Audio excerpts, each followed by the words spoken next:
Mc12. The Corsa or the standard one? I don't know. All I know is that Maserati made that MC12, and it has those cool strakes in the hood. And it's the first time that I'd ever seen that, and I thought, that's the coolest thing ever. And this has got them. You know, I guess I didn't pick up on this. I mean, I saw it, but I didn't put the two together. You're right. I saw that right away, and I thought, that's a really cool design. And they kind of followed a theme on this car that I had never picked up on either. You notice there's really no grills in it. Right, yeah, there isn't. Yeah. Yeah, and they also talked about that on the back end of the car, too, is that they didn't want to put grills in the car. And that's why you see that that effect where they have the little hexagonal holes throughout that are different patterns in the back to help alleviate the hot air. When I first saw that, I thought, I mean, I kind of know where they're going because it looked like abstract art. I mean, that's probably the best way to describe that is because this whole car is an artistic expression.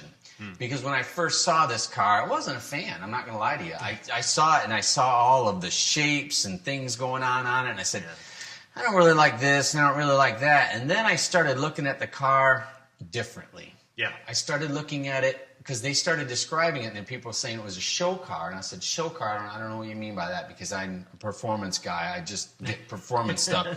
And then something that catches your eyes and makes you want to stop. And then I said, well, okay, wait a minute. You're not appreciating it for what it is, because this is an exercise in excess. Yeah.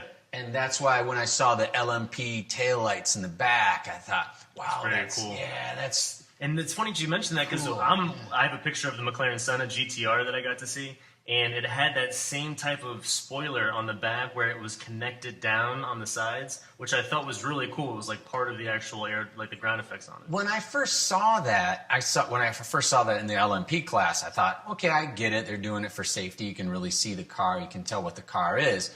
And then I saw it on a street car. I saw it on the Senna. And I said, that's kind of cheesy. I'm warming up to it. I like it. Yeah, I do. I'm sorry. But I didn't want to, but I did.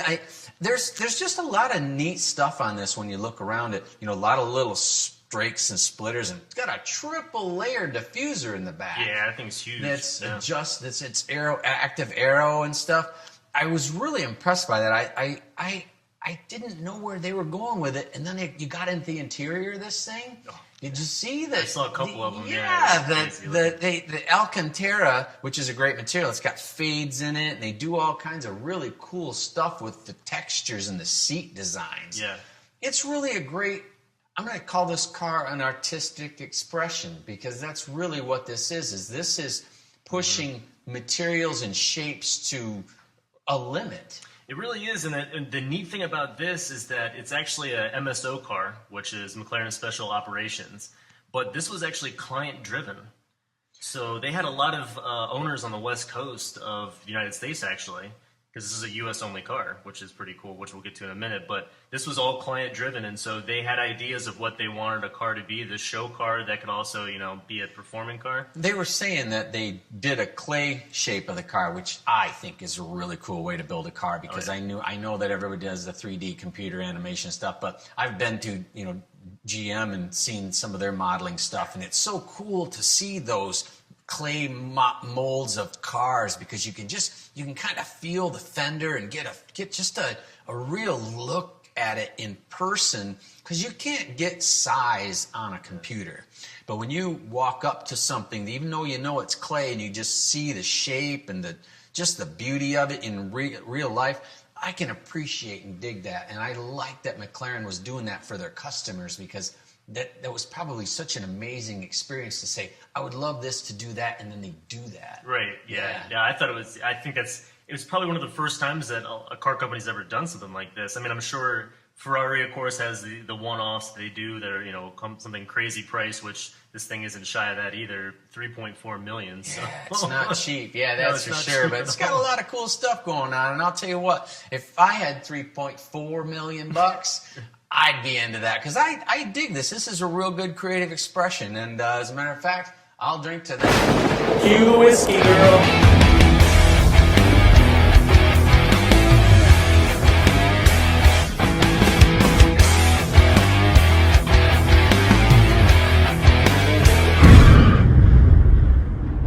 So what I thought was really cool about this car as well is that not only was it client-driven, that the design and what they really wanted, but this was a U.S.-only car, which means it only had to follow the federal regulations for safety, which got McLaren to really push the boundaries because they didn't have to be confined to that worldwide regulations box that they typically have to be. And you can see different cues, like for instance, the Senna exhaust. Over in Europe, there's 3 tips, but over here in the United States, there's only 2. And it's because of the different regulations that they had in Europe with that.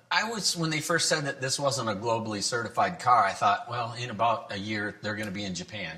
You know what I mean? That's all it is. Because you were in that business for a while, importing all those cars all over the world. And I was just surprised that everything shows up there eventually. So this may not be globally certified, but they'll be out of the U.S. soon enough. They'll figure out some way to do that. There are a lot of sharp edges and crazy stuff on this that are really going to be problematic. Really? How do you think? Well, if you take a look, a long time ago, Cadillac, they had their hood ornaments on their car. They had to be a breakaway hood ornament. So if you hit someone with it, the hood ornament wouldn't skewer you. So it had a little spring on it and it would flip back. And then they started on my Viper, when I bought my 2010 Viper, they had a thing right on the center splitter tray that said, you can't use this on the road. This can only be put on the track on that front center splitter. Because it comes with the center of the splitter gone, and then that's in the trunk, and then you screw it on.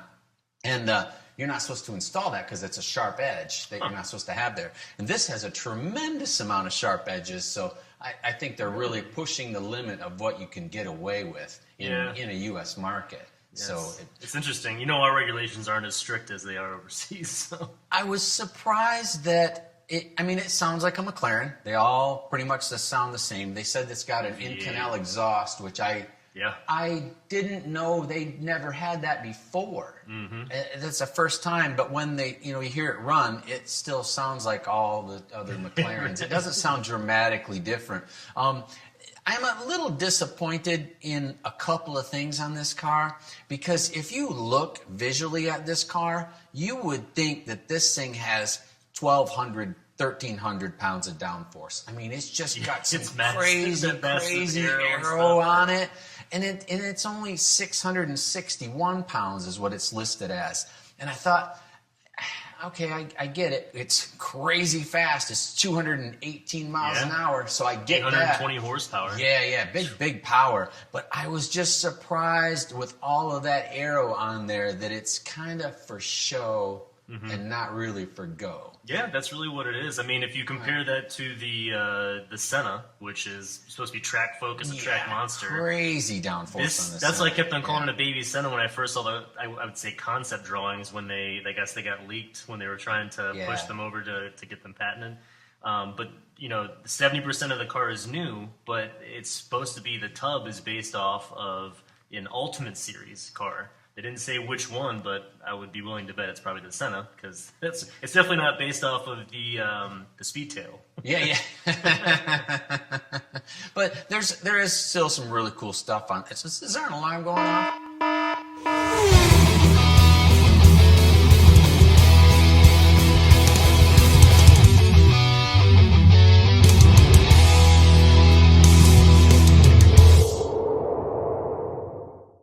Chance to go to a Ferrari event where we got a chance to drive around Daytona. Now, I've raced out there and won races out there in other cars before, but it was an interesting thing to take my wife out in the Ferrari and just drive around the track, and you can kind of see how the high banks, they're really steep. When you're not on them, they really get up there. And it's interesting because, when you ride along in the car, the wife says, you race up there? And I go, well, yeah, when you're up there, it doesn't feel like you're up there. Right. It really feels flat, and the grass is at the wrong angle. It really does. But, I don't think that these cars, especially being kind of a show car oriented thing, are ever going to be up there. I just don't see it. No. And it's a shame, because I think there's a lot of cool stuff with this car, but I think that this car is going to be relegated to the show circuit, and it's going to be on the turntable in your garage, you know what I mean? That kind of thing. And that's a real shame, because you and I have been to, they say they have a secret test track fact that they let these guys drive this car before they bought this car while they were designing it. They got to drive the prototype. Right. Which I guess nobody outside of McLaren ever gets to do. And they said they have a secret test track over here in America. Well, it's here in Florida, and I guarantee you it's the one at Palm Beach Raceway, which is just a hop skip over. He and I are over there all the time seeing crazy stuff running. You're supposed to keep your mouth shut about. But I'm pretty sure that that's where it was, because you do see some cool stuff down here in Miami. You know, you go to Palm Beach Raceway, but that's probably where they ran it. But there's a lot of cool stuff on this, and this is the thing that bums me out about it not being a car that's being used on the track, because it's got all the heat management stuff on it. You know, it's got all the vents and all the grills and all the ducting and everything else, so that it looks like you could go out and whip this thing and it would do it lap after lap after lap. Even the wheels look like they're a fan type wheel. Dude, did you look at those wheels? Like, they're the little holes that I was looking at when I first saw the pictures of it, I was like, what is that? And then when I started reviewing this, you've heard of diamond turn wheels, right? Yeah. They make them, like, the front of them look really shiny, really cool looking. These are actually diamond machined wheels on a 7-axis machine. That's insane. Oh, geez, really? And they have like a hole and then like another hole that goes down. But I mean, they're beautiful looking wheels. And I think what we have here may be an answer for design cues, kind of like F1 always comes out with all this technology that they then use later on in the automotive industry. Right. This may be pulling styling cues or possibly aero or different effects that they'll be using in future cars. Well, there's a lot of cool stuff in this car. If you get a chance to look it over, because like I said, when I first saw it, I saw the crazy multicolored ones, and I thought, oh, God, I didn't like them. And then I saw a gray one, and I said, oh, wow, that's really cool and gray. And then there was another solid color one. And then once I saw it in a solid, then I started liking the multicolors. Yep. Because when I saw them, you know me, I'm not a clown car guy. You know, I mean, it's like the green Mopars with the black stripes. Love them. They're fantastic. But I couldn't own one because you could only drive it on a Saturday or a Sunday. You couldn't drive it every day. That's coming from the guy that had a yellow Viper. I know, and I didn't drive, and I did. I only drove it like on a Sunday. I didn't drive it every day, so it's true. But I would love a green Mopar with black stripes. If anybody has one, I'll take it. These cars are coming with some really crazy multicolors on them, and I'm used to them now. Once I saw the full solid color one, I liked it, but the multicolors they're growing on me now.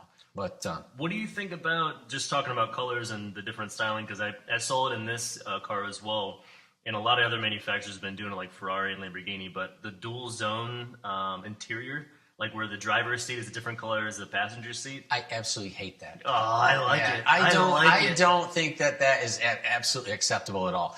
I think that you could do that on the 3-seater car. Right. I get it, because you're emphasizing the central seating position. Okay. I see but I don't like that at all. I think that it's like, I'm not an abstract art guy anyways. You know, in Miami, so we have Art Deco all over the place, and we have all the Art Basel stuff going on, and I could just shoot me in the head. I can't. My wife's a model, so she'd go down there and work, and she'd go, oh, let's get done work, and we can go walk around and see the art. And I'm like, oh my God, this is just awful. You know, I'd pick up a limp. Oh, I gotta sit down. Yeah, just find a nearest bar, sit down, and let her keep walking. Speaking of art, though, did you notice? I don't know if you it's not on every one of them, but they have directional carbon fiber appearances that are on this. No. So the one Sabre that I did see, it had a 03 on the side, and you don't see it at first, but when you get up close to it, you just see an outline of the 03. And they actually made, the carbon fiber go a certain way, but then the 03 is actually on top of it. And so you don't notice it at first. You just kind of walk past it, and so you get up close and you see the weave is going a different way, and it's a 03 that's in it. Yeah. One thing even cooler with this specific customer's car, that's the VIN number, the chassis number. It's the third one. I was like, oh, that's cool. See, McLaren is doing it now. I mean, what they're doing is they're pushing the limits of these materials and these shapes and this customization that, man, they're going to move the bar really high. Yeah. And quick food for thought, and we could always take this out, I guess, but do you think, with the struggle over the past, let's say, 12, 24 months that we've heard about McLaren going through, this came out of nowhere? Obviously this started 2 years ago, but this is a This is a big influx Well, of cash that they. You have to think that any time that anybody's in, and McLaren was in a transitional stage, I think that they just got caught with their pants down. They were designing a lot of cool stuff. They were coming out with a lot of stuff real fast, and that's expensive to do. Yeah. Probably used up some of their cash, but now they've got all that technology. They've got all that stuff developed, and they got an influx of cash. They're coming out with really cool stuff. So looks like they made it through it, and probably going to be a giant deal now. So yeah, I think, and that's what I'm saying. You do stuff like this, Ferrari and Lamborghini, you better watch out because they're coming at you. So, it's time. Let's give it toast to roast. Here we go. I hear squealing noise. Toast or roast.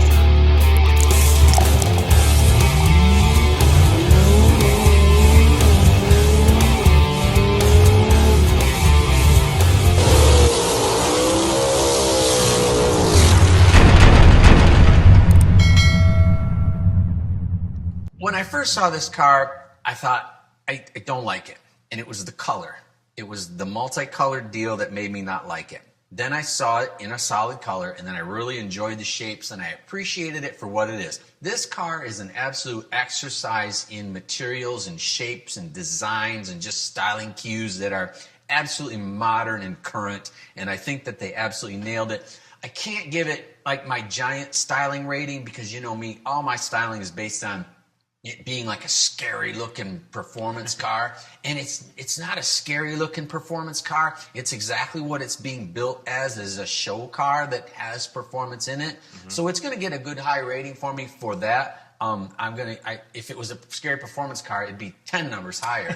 You know what I mean? But I'm going to give it a 66, which I think is a good number for that kind of a car to me. Yeah. Right. Yeah, definitely. I mean, I think this is so cool that McLaren actually considered doing something like this with such a large number of customers, and large, I mean, 15 customers. But a really cool styling cues. I like that they're not afraid to go outside of the box or the boundaries and be able to do these custom requests, which is, of course, MSO.